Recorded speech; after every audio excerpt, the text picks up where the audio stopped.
नमस्कार दोस्तों, आज आपको सुनाने जा रही हूँ मुंशी प्रेमचंद जी द्वारा लिखित कहानी आखिरी हिला। यद्यपि मेरी स्मरण शक्ति पृथ्वी के इतिहास की सारी स्मरणीय तारीखें भूल गई, वह तारीखें जिन्हें रातों को जागकर और मस्तिष्क को खपाकर याद किया था, मगर विवाह की तिथि समतल भूमि में एक स्तंभ की भांति अटल है। ना भूलता हूँ, ना भूल सकता हूँ। उससे पहले और पीछे की सारी घटनाएं दिल में मिट गई, उनका निशान तक बाकी नहीं। वह सारी अनेकता एक एकता में मिश्रित हो गई है और वह मेरे विवाह की तिथि है। चाहता हूँ उसे भूल जाऊँ, मगर जिस तिथि का नित्य प्रति सुमिरन किया जाता हो वह कैसे भूल जाए। नित्य प्रति सुमिरन क्यों करता हूँ, यह उस विपत्ति मारे से पूछिए जिसके लिए भगवत भजन के सिवा जीवन के उद्धार का कोई आधार ना रहा हो।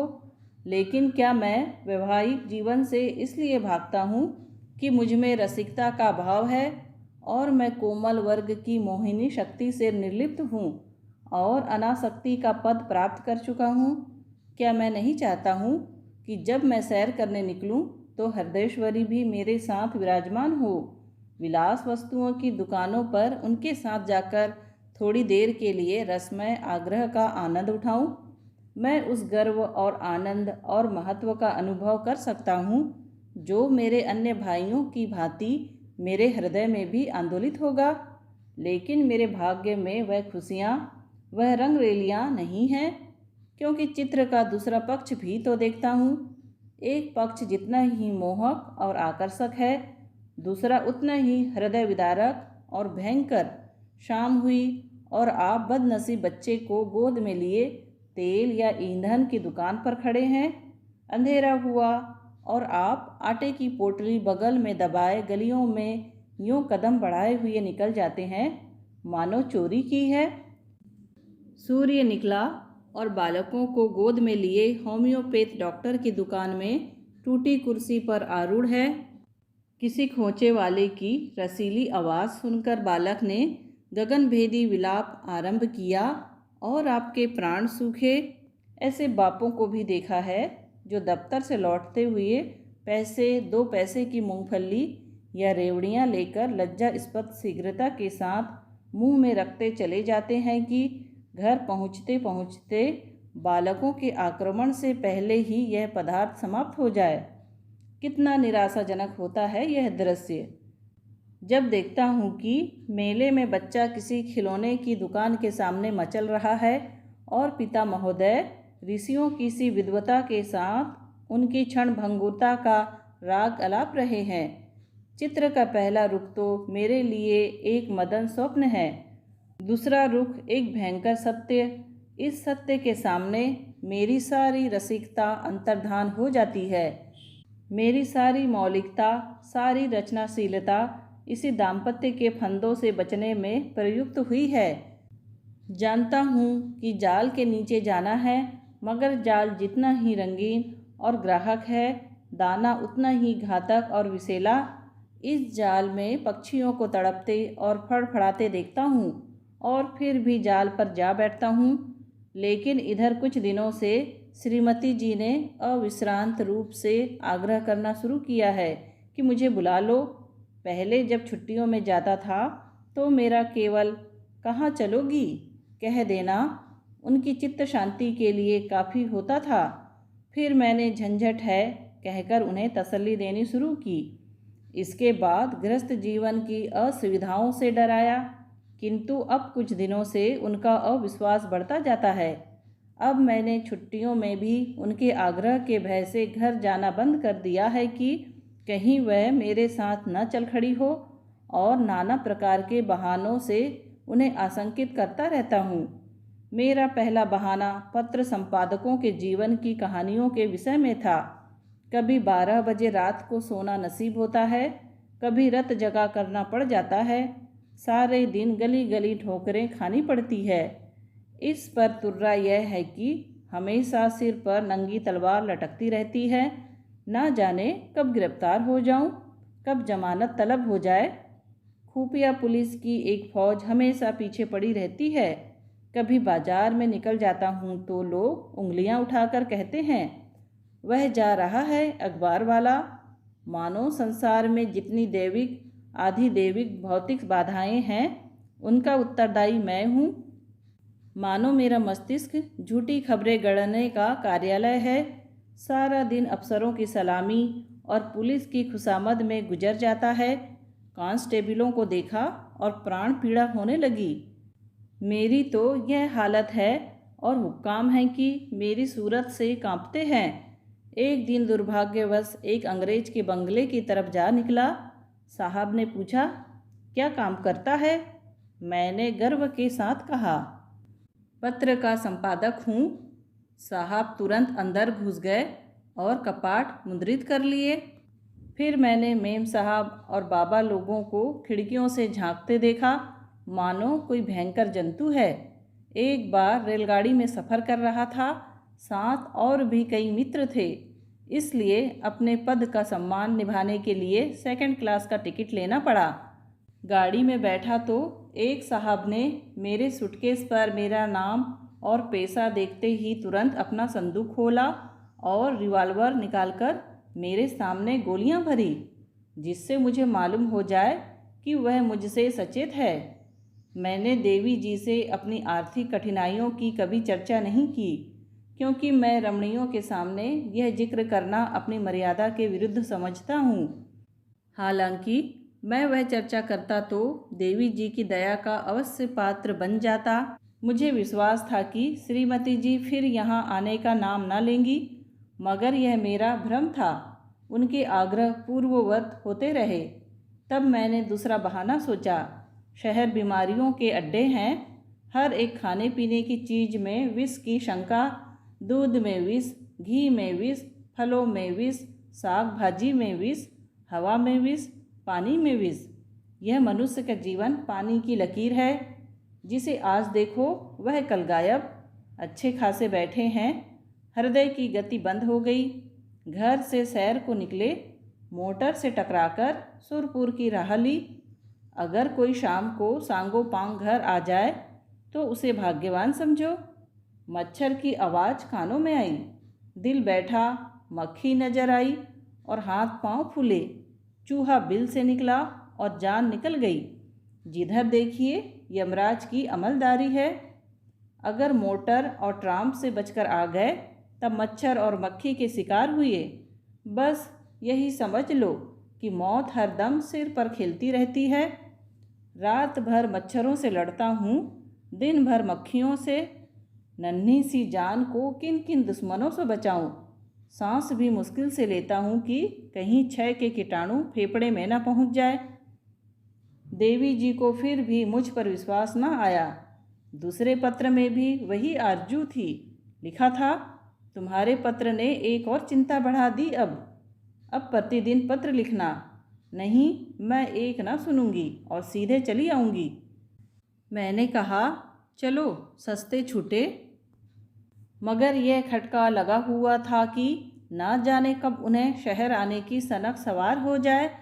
इसलिए मैंने तीसरा बहाना सोच निकाला। यहाँ मित्रों के मारे नाक को दम रहता है। आकर बैठ जाते हैं तो उठने का नाम भी नहीं लेते, मानो अपना घर बेच आए हैं। अगर घर से टल जाओ तो आकर बेधड़क कमरे में बैठ जाते हैं और नौकर से जो चीज़ चाहते हैं उधार मंगवा लेते हैं। देना मुझे पड़ता है। कुछ लोग तो हफ्तों पड़े रहते हैं, टलने का नाम ही नहीं लेते। रोज़ उनकी सेवा सत्कार करो, रात को थिएटर या सिनेमा दिखाओ, फिर सवेरे तक ताश या शतरंज खेलो। अधिकांश तो ऐसे हैं जो शराब के बगैर जिंदा ही नहीं रह सकते। अक्सर तो बीमार होकर आते हैं, बल्कि अधिकतर बीमार ही आते हैं। अब रोज़ डॉक्टर को बुलाओ, सेवा शुश्रूषा करो, रात भर सिरहाने बैठे पंखा झलते रहो। उस पर यह शिकायत भी सुनते रहो कि यहाँ कोई हमारी बात भी नहीं पूछता। मेरी घड़ी महीनों से मेरी कलाई पर नहीं आई। दोस्तों के साथ जलसों में शरीक हो रही है। अचकन है, वह एक साहब के पास है। कोट और दूसरे साहब ले गए, जूते और एक बाबू ले उड़े। मैं वही रद्दी कोट और वह चमरोधा जूता पहनकर दफ्तर जाता हूँ। मित्रवृंद ताड़ते रहते हैं कि कौन सी नई वस्तु लाया। कोई चीज़ लाता हूँ तो मारे डर के संदूक में बंद कर देता हूँ। किसी की निगाह पड़ जाए तो कहीं ना कहीं न्योता खाने की धुन सवार हो जाए। 1 तारीख को वेतन मिलता है तो चोरों की तरह दबे पांव घर आता हूँ कि कहीं कोई महाशय रुपयों की प्रतीक्षा में दौर पर धरना जमाए न बैठे हो। मालूम नहीं उनकी सारी आवश्यकताएं 1 तारीख की बाट क्यों जोहती रहती है। एक दिन वेतन लेकर 12 बजे रात को लौटा, मगर देखा तो आधे दर्जन मित्र उस वक्त भी डटे हुए थे। माथा ठोक लिया, कितने ही बहाने करूं, उनके सामने एक नहीं चलती। मैं कहता हूँ घर से पत्र आया है, माताजी बहुत बीमार है। जवाब देते हैं, अजी बूढ़े इतनी जल्दी नहीं मरते, मरना ही होता तो इतने दिन जीवित क्यों रहती। देख लेना 2-4 दिन में अच्छी हो जाएंगी, और अगर मर भी जाए तो वृद्धजनों की मृत्यु का शोक ही क्या, वह तो और खुशी की बात है। कहता हूँ लगान का बड़ा तकाजा हो रहा है। जवाब मिलता है, आजकल लगान तो बंद हो ही रहा है, लगान देने की ज़रूरत ही नहीं रही। अगर किसी संस्कार का बहाना करता हूँ तो फरमाते हैं, तुम भी विचित्र जीव हो, इन कुप्रथाओं की लकीर पीटना तुम्हारी शान के खिलाफ है। अगर तुम उनका मूलोच्छेदन करोगे तो वह लोग क्या आकाश से आएंगे। गरज यह है कि किसी तरह प्राण नहीं बचते। मैंने समझा था कि हमारा यह बहाना निशाने पर बैठेगा। ऐसे घर में कौन रमणी रहना पसंद करेगी जो मित्रों पर ही अर्पित हो गया हो। किंतु मुझे फिर भ्रम हुआ। उत्तर में फिर वही आग्रह था। तब मैंने चौथा हीला सोचा। यहाँ के मकान हैं कि चिड़ियों के पिंजरे, न हवा न रोशनी। वह दुर्गंध उड़ती है कि खोपड़ी भन्ना जाती है। कितने ही के तो इसी दुर्गंध के कारण विसूचिका, टाइफाइड, यक्षमा आदि रोग हो जाते हैं। वर्षा हुई और मकान टपकने लगा। पानी चाहे घंटे भर बरसे, मकान रात भर बरसता रहता है। ऐसे बहुत कम घर होंगे जिनमें प्रेत बाधाएं ना हों। लोगों को डरावने स्वप्न दिखाई देते हैं। कितनों ही को उन्माद रोग हो जाता है। आज नए घर में आए, कल ही उसे बदलने की चिंता सवार हो गई। कोई ठेला असबाब से लदा हुआ जा रहा है, कोई आ रहा है। जिधर देखिए ठेले ही ठेले नज़र आते हैं। चोरियां तो इस कसरत से होती हैं कि अगर कोई रात कुशल से बीत जाए तो देवताओं की मनौती की जाती है। आधी रात हुई और चोर चोर लेना लेना की आवाज़ें आने लगी। लोग दरवाज़ों पर मोटे मोटे लकड़ी के फट्टे या जूते या चिमटे लिए खड़े रहते हैं। फिर भी चोर इतने कुशल हैं कि आँख बचाकर अंदर पहुंच ही जाते हैं। एक मेरे बेतकल्लुफ़ दोस्त हैं, इसने बस मेरे पास बहुत देर तक बैठे रहते हैं। रात अंधेरे में बर्तन खड़के तो मैंने बिजली की बत्ती जलाई। देखा तो वही महाशय बर्तन समेट रहे हैं। मेरी आवाज़ सुनकर जोर से कहा मारा और बोले, मैं तुम्हें चकमा देना चाहता था। मैंने दिल में समझ लिया, अगर निकल जाते तो बर्तन आपके थे। जब जाग पड़ा तो चकमा हो गया। घर में आए कैसे थे यह रहस्य है। कदाचित रात को ताश खेलकर चले तो बाहर जाने के बदले नीचे अंधेरी कोठरी में छिप गए। एक दिन एक महाशय मुझसे पत्र लिखाने आए। कमरे में कलम दवात न थी। ऊपर के कमरे से लाने गया। लौटकर आया तो देखा आप गायब हैं और उनके साथ फाउंटेन पेन भी गायब है। सारांश यह है कि नगर जीवन नरक जीवन से कम दुखदाई नहीं है, मगर पत्नी जी पर नागरिक जीवन का ऐसा जादू चढ़ा हुआ है कि मेरा कोई बहाना उन पर असर नहीं करता। इस पत्र के जवाब में उन्होंने लिखा, मुझसे बहाना करते हो, मैं हरगिज़ ना मानूंगी, तुम आकर मुझे ले जाओ। आखिर मुझे 5वां बहाना करना पड़ा। यह खोचे वालों के विषय में था। अभी बिस्तर से उठने की नौबत नहीं आई कि कानों में विचित्र आवाज़ें आने लगी।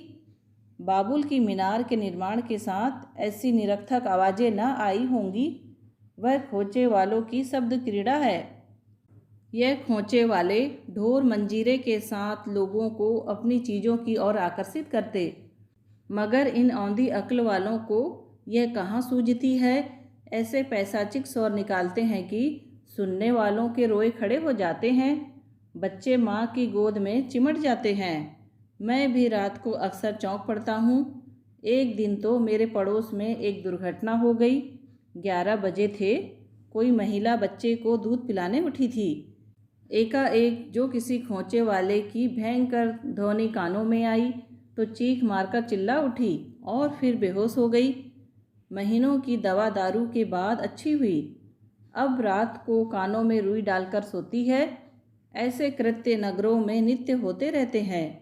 मेरे ही मित्रों में कई ऐसे हैं जो अपनी स्त्रियों को घर से लाए, मगर बेचारियां दूसरे ही दिन इन आवाज़ों से भयभीत होकर लौट गई। श्रीमती ने इसके जवाब में लिखा, तुम समझते हो मैं खोचे वालों की आवाज़ों से डर जाऊंगी। यहाँ गीदड़ों का हौवाना और उल्लुओं का चीखना सुनकर तो डरती नहीं, खोचे वालों से क्या डरूंगी। अंत में मुझे एक ऐसा बहाना सूझा जिसकी सफलता का मुझे पूरा विश्वास था। इसमें कुछ बदनामी थी, लेकिन बदनामी से मैं इतना नहीं डरता जितना उस विपत्ति से। फिर मैंने लिखा, शहर शरीफजादियों के रहने की जगह नहीं। यहाँ की महरियाँ इतनी कटुभषिणी हैं कि बातों का जवाब गालियों से देती है, और उनके बनाव सवार का क्या पूछना। भले घर की स्त्रियां तो उनके ठाठ देखकर ही शर्म से पानी पानी हो जाती हैं। सिर से पांव तक सोने से लदी हुई सामने से निकल जाती है तो ऐसा मालूम होता है कि सुगंधी की लपट निकल गई। गृहणियाँ ये ठाठ कहाँ से लाए? उन्हें तो और भी सैकड़ों चिंताएं हैं। इन महरियों को तो बनाव सिंगार के सिवा दूसरा काम ही नहीं। नित्य नई सज धज, नित्य नई अदा, और चंचल तो इस गजब की है मानो अंगों में रक्त की जगह पारा भर दिया हो। उनका चमकना, मटकना और मुस्कुराना देखकर गृहणियाँ लज्जित हो जाती हैं और ऐसी दीदा दिलेर हैं कि जबरदस्ती घरों में घुस पड़ती हैं। जिधर देखो इनका मेला सा लगा हुआ है। इनके मारे भले आदमियों का घर में बैठना मुश्किल है। कोई खत लिखाने के बहाने से आ जाती है, कोई खत पढ़ाने के बहाने से। असली बात तो यह है कि गृह देवियों का रंग फीका करने में इन्हें आनंद आता है। इसलिए शरीफजादियाँ बहुत कम शहरों में आती हैं। मालूम नहीं इस पत्र में मुझसे क्या गलती हुई कि तीसरे दिन पत्नी जी एक बूढ़े कहार के साथ मेरा पता पूछती हुई अपने तीनों बच्चों को लिए एक असाध्य रोग की भांति आ डटी। मैंने बदहवास होकर पूछा, क्यों, कुशल तो है? पत्नी ने चादर उतारते हुए कहा, घर में कोई चुड़ैल बैठी तो नहीं है? यहाँ किसी ने कदम रखा तो नाक काट लूँगी। हाँ, जो तुम्हारी सह ना हो। अच्छा, तो अब रहस्य खुला। मैंने सिर पीट लिया। क्या जानता था अपना तमाचा अपने ही मुंह पर पड़ेगा। दोस्तों, कहानी सुनने के लिए आपका धन्यवाद। कहानी पसंद आई हो तो प्लीज़ लाइक, शेयर और सब्सक्राइब ज़रूर कीजिए।